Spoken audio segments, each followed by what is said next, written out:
Hello everyone, this is Menz here playing the Centurion Action X on Malnovka. Now, this match, it just goes to show you, um, if you're low HP, you still have options and you shouldn't give up most of the time. Some matches, they're just done and gone with. But I always try, if I lose a ton of HP in the beginning, to kind of reassess my plan and keep my gun in the game, because that's the most important thing that you can do, rather than keep trying something that's not working, because obviously you're almost dead. Now, I asked, if someone, I always ask a Malnovka here, if someone's spotting in the beginning, which fortunately at T49, he kind of heads out there right away. I always like to, do, if I'm spawned over here in a light tank, I do a loop this way or a loop that way in high tiers, because it gives your team a good base to kind of spot the enemy, take some shots early on. But without a true scout, the T-54 tried and failed miserably there. I guess kind of cut and ran there. Now, heading to the hill, I kind of did delay there. And the Action X, it's not the fastest medium, and it's pretty large and not a lot of armor. So I didn't really want to go to the hill. But looking at the teams here, they have two Russian mediums, which, could be a doozy fighting against. And their heavies, really all of them could function on the hill. And as of right now, it's just myself, Graham's pushing up here, and the WZ-111-14. We have nobody else coming our way. Most of our heavies are either slower. We have the 50B who's fast, who is sitting back trying to snipe. And then, we have a couple people kind of in defensive positions. But more or less, yeah, the WZ-111, he's like, we're fucked. Which, at this point, you never know what's going to come up on the hill. But luckily, we haven't seen anything as of yet. And it's a little bit scary, because right now, their huge blob of tanks start showing up. And at this point, the 50B is trying to get up here. The VK4502B, he's been chugging along this way, but it's not his fault that, he can't get up here. It's his weak engine. Now, there are two SPGs. I'm well aware of that, but at the same time, if we just let them take the hill without doing anything, which Graham gets, as he liked to say, you'll see at the end, artified. There's no chance for me now that Graham got whacked. I try to fall back here, but at this point, I lost a good chunk of my HP, and I kind of use my little bailout spot I like to use. You're safe to kind of slide down there, and even in this little bit further up spot. But at this point, I'm like, shit, I'm dead. And had I stayed up with a WZ-111, I would have easily been killed there. So fortunately, I get out with 85 HP. And at this point, our team's pushing up the hill late, which, again, for these two guys, wasn't really their fault, but, the 50B, he could have been up there to help us. We would have had a slightly better chance there. So, reassessing my plan here, I have 85 HP left, and, the enemy still has to push down here. And fortunately for me, APCR on this thing is fairly good. I do switch over to heat, because I start seeing the E5 there. We have two IS-7s, and heat rounds make a little bit more sense with them facing directly at me.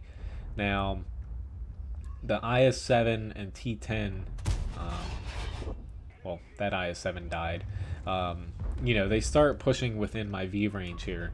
Once I'm down to like really one-shottable levels, where everything in the game or the match can one-shot me, I always try to fight, within this small little window here between max V range and, max render range. So luckily, the enemy tried to push there and they kind of failed. So, I definitely am in a little bit better position here. And I can start slowly inching up because, you know, I don't have the best shots in the world. And this IS-7, for whatever reason, you know, he's still trying to inch up a little bit. I guess trying to get the E-75, but yeah, there's not too much he can do now since their push kind of failed. And at this point, we are ahead. You know, fortunately, this wasn't one of those matches where you're down like 3, 4, 5 tanks and the enemy just has a blob and there's nothing you can do about it. I'm still firing heat here, which, you know, is pretty damn expensive. I switch over to Hesh with this shot because 178 HP, you know, is definitely course to where I could kill him with a Hesh shot. But with these guys out now, we're even as far as tanks left. And, you know, fortunately, they didn't break through our base. You never know with Malanovka because we had a lot of people up here and not too many defending the base, but luckily, you know, we have our light down there and didn't have to worry too much about that. However, it would have been easy, like the AMX-50B still full HP and he's just sitting around there. It would have been easy for me to stay, you know, up in the hill area here. However, kind of see an opening here where we have a Yag Tiger at the base, an RU-251, and, you know, I'm myself one-shottable. I'm trying my best to stay outside of this guy's view range. He's just on the edge of it, and trying to see if I have a shot on M103, because knowing this building here, sometimes you can get lucky, and, you know, they're either sticking out a little bit, or, you know, they're in that little window there where you can get a decent hit.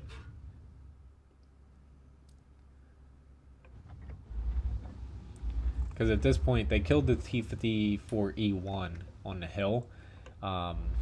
You know, they're starting to push up there, fortunately. The AMX-50B with full HP. He's kind of playing the hero right now. And completely missed that. But yeah, the T-49, don't know why he popped out like that. Like, he could have killed the RU, but that was, you know, a pretty risky move by him. So at this point, the M103 is easily, you know, not going to be able to spot me if I keep pushing up here. So that's why I keep, you know, moving a little bit over this way while also keeping an eye on the 907.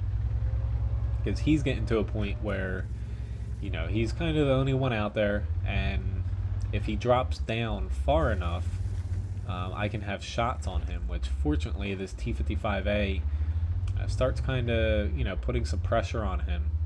And he spots the 140 by proxy spotting him. And that allows me to kind of inch up a little bit. After killing the M103, I do get a bad bounce there.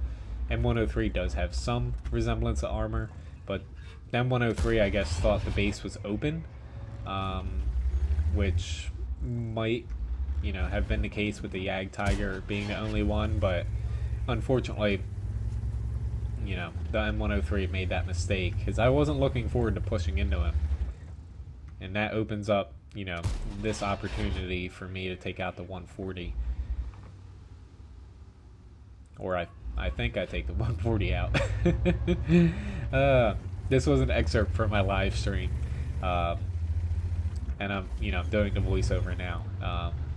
Which, if you don't watch my live streams, I live stream here on YouTube at least, you know, 4 times a week, and I always try to, you know, pick the best little moments from them to do voiceovers, because live streaming, you don't always get the most, you know, like play-by-play gameplay and what I'm thinking, because a lot of times I'm strictly focused on this or chat. But regardless, moving on here, we're pretty well up here, but it's still, I've seen a lot of times matches like this go, you know, south quickly, especially with me one-shottable, Yag Tiger low HP, VK low HP, but fortunately, you know, I'm able to use these little bushes here and stay safe, because this Conqueror, you know, he doesn't really pose too much of a threat to me if he can't see me. Now, it would have been easy for me to just die on the hill. Like the WZ-111-14 died on the hill. Then again, it was harder for him to get out of trouble because he was smushed up against the edge of the map. Graham had no chance because Artie decided to, strike him down. Um, which fortunately I get a bounce there. The Action X doesn't have the best armor, but I'm trying, if you kind of see where he's at, I was trying to stay behind this little lip to hide my whole armor. Um, um, which fortunately, I did get a little bit lucky. Like that maneuver I did, it's definitely not the safest route, to drop down like I did and run away, but it is a lot safer than running directly back through the A line. I even do it attacking from the enemy side. It's better than the IS-7s just rushing straight into us. One of them could have dropped down and potentially got a different little flank on us. But, this goes to show you, like, I thought I was dead. I'm pretty sure in the live stream, I'm like, shit, like, we're just going to get annihilated up here and lose. But trying your best to stay alive in situations like that, it can pay off sometimes. And fortunately, I was able to just snipe for the rest of the battle. And, I did end up with just a Mastery Badge 2nd class. For the amount of damage I did, I end up doing just under 5,000 damage at 4,910, which, typically for a Centurion Action X, that's right around Ace Tanker levels. However, almost all of it, outside of the first 2 shots, I believe, and, the last couple shots, I did not spot for myself. So you lose, 50% of experience and credits having someone else spot like that. I'm just kind of sitting on the base because why the hell not? It doesn't make sense for me to push. And this guy, his camouflage and size is pretty good for him. He was able to kind of sneak around there, but really he has no hope at this point. I squeak in just that last shot there. Would have been nice to break 5k damage, but hell, this was a pretty pretty fun match as far as having 85 HP for almost the entirety of it. So I get a Mastery Badge 2nd class, a Confederate Award. Moving on to the next screen here, easily the most amount of damage, 4,900. The enemy team to 907, 4,600 for him, which is pretty damn good as well. And Graham, surprisingly, he had just under 1,300, which that's very good for the amount of time that he had before Artie struck him down. It was going to be one of the 3 of us in the beginning there, and unfortunately, they chose him.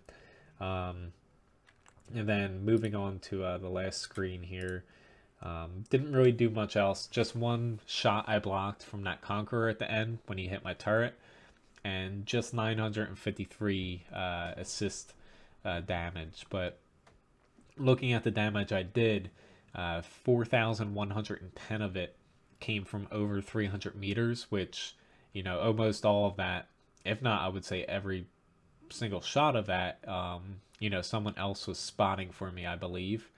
A couple of them, I might have spotted, but that's why you only see a Mastery Badge 2nd class instead of, Ace Tanker, which a lot of times I see people like post stuff up on forums saying, oh, I did like, 7,000 damage and didn't get an Ace Tanker. Well, that's your reason. You didn't spot it. You're sitting in the back doing nothing. A lot of times, that's the case. Kind of like the 50B. He did come through for us. Like, he did push up there in the end, but he just slotted in at 1,900 damage, whereas it would have been nice to have a little bit of his HP up there in the beginning, but it did come with a win, so it all worked out. But anyway, thanks for watching this video. Hopefully you enjoyed it. Feel free to subscribe if you're not a subscriber. I upload regular replays as well as live stream here on YouTube, at least a few times a week. But otherwise, again, thanks for watching, and hopefully you have a good day. See you around.